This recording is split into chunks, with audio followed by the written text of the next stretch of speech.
Hello YouTube, welcome back to this week's video. This is 2E0IQJ. So over on the table here we've got the FT817, and a few weeks back I had a massive whining problem across the band. So you listened on repeaters, simplex, that sort of stuff, and all we got was a loud whining sound. Strange enough, using the same batteries, I listened to 27305 about 6:30 in the morning on the way into work, no problems. Listened to the same net on the way home around about 4 o'clock and got nothing but whining problems. Now this radio will receive 27305. When you go to TX, it won't TX on 27305, and that's the way it's going to stay. Now I've been using drone batteries on this radio for a while now, and I was going to be using one of these connections. This is the cable I got with the radio. It's got a barrel jack, and on the end there's an XT60 to plug into a drone battery. But these radios, the barrel jack at the back of the radio here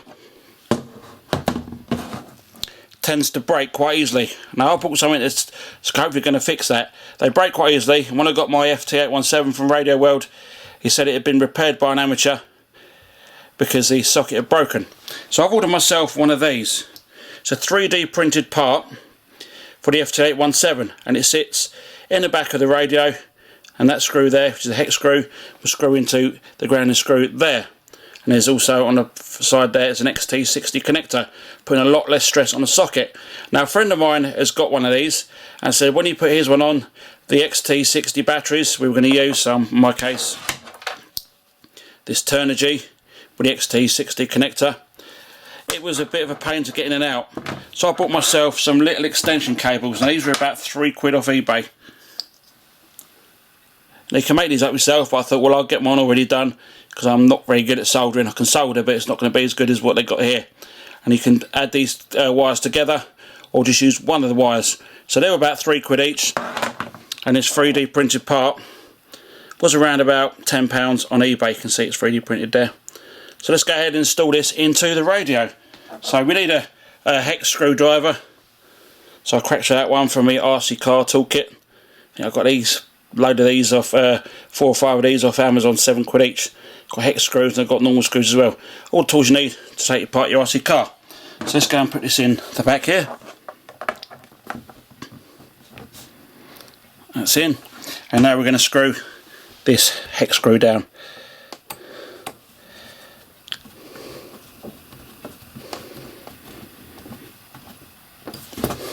There we go, that's in. Should be a nice and tight, look at that.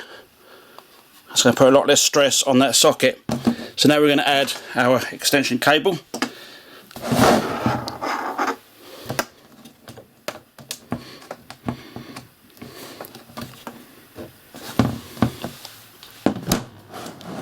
Okay, now we're going to add our drone battery. So mine's a Turnigy 5Ah drone battery. The good thing about using the extension cable, so XT60, you should be able to convert it to what they call a Dean's connector. That's what's in my RC car. That's the one I'm using, an overlander battery. And for my drone, for my radio, sorry, I'm using this Turnigy 5Ah battery. So I connect this up. We should see some power when I press the power button.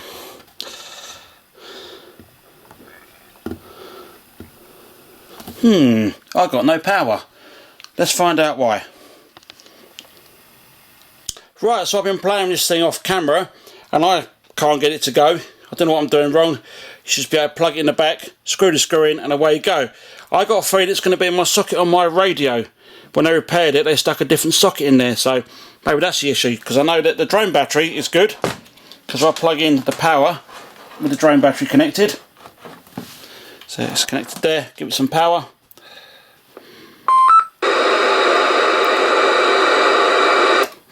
And you had there, we have this static coming through. So we try it on this vintage handheld. Now this handheld I've got here is an NEC Turbo Express. Let's see if we get anything out of this. Because the connections all fit the same. We should see the game start up, blazing lasers. Now this does need to be recapped, which is why the screen looks a bit dull and there is no sound. So it's working off my drone battery connection. Let's try it with this power connection that we've just got. So we're going to plug in the drone battery. give it, use an extension cable as well this time. Extension cable and drone battery.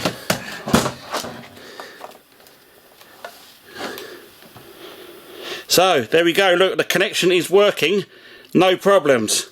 So it's got to be the socket on the radio. What do you reckon? Anyhow, for the time being, I'm going to be using my home built cable there with the soldered to XT60 connection on the end until I can get one with a longer barrel jack, which will hopefully work on my FT817. Like to say thank you very much for watching this video, and I'll see you in the next one. This is 2E0IQJ. Thanks for watching, 7-3.